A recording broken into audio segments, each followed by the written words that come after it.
And right now at noon, a major meeting in Washington, D.C. Donald Trump is at the White House right now, meeting with President Obama to ensure a smooth transition of power.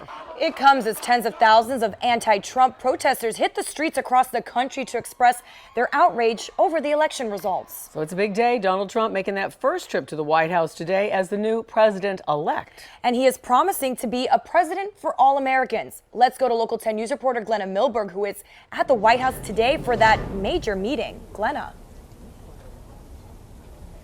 Janice, Christie, this meeting is extraordinary on so many levels. This is the very first face-to-face meeting between President Obama and Donald Trump after an entire relationship marked by animosity. And it comes after a brutal election, as you know, and it comes as so many citizens are still divided. Let me give you a live picture of the White House on the other side of the fence from where we're standing. This was sort of a secret entranceway, and the two men will be meeting in the Oval Office. They're there right now. It is closed press, a private meeting.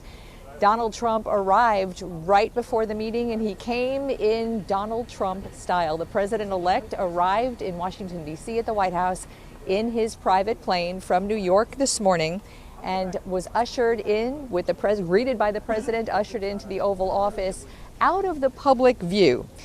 Trump, his first day, really unofficial, of what will be a whirlwind transition after this stunning win that is still being talked about here at the White House, shocking to many at the White House, as so many around the country.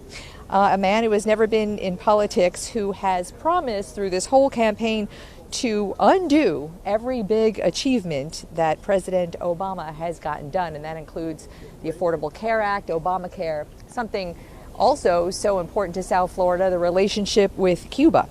The president invited Donald Trump. It was his invitation. The president had extended sort of an olive branch to Donald Trump, both men promising to make this transition as smooth as possible.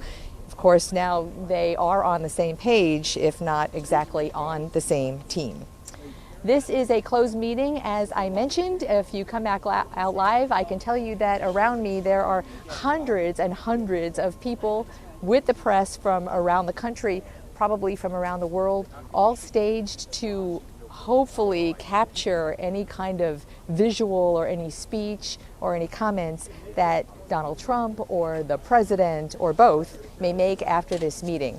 It will be interesting to see some photographs. We'll have those for you from the meeting, the body language between the two men, and we'll talk more all about that when we see you right back here later on Local 10 News. I'm Glenna Milberg, live in Washington, D.C. today, Local 10 News. And Glenna, a quick question. Do we know what's expected for the rest of the day for Donald Trump? Will he be sticking around Washington, D.C.? Do we know that? Yes, as a matter of fact, Donald Trump also has a meeting with House Speaker Paul Ryan later on today. That will be another interesting meeting. The two men have not seen eye to eye on many things. There have been some, I would characterize them as diplomatic insults during the campaign, and now they are on the same team. During the election, as you know, the entire Congress is now Republican, which would bode well for a Republican president, but Donald Trump has been such an unconventional candidate for the Republicans and is at odds with many of the leadership, and so that will be a very important meeting as they discuss how to get the big GOP policies through and how exactly to handle that.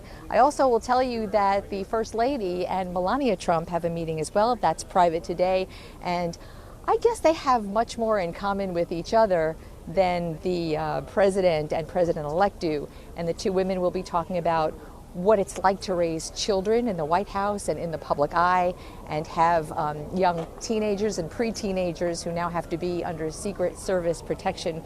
So we expect that we'll have more about that meeting as well. Very interesting day indeed. Lots to smooth over for sure. All right. Thanks so much, Glenna.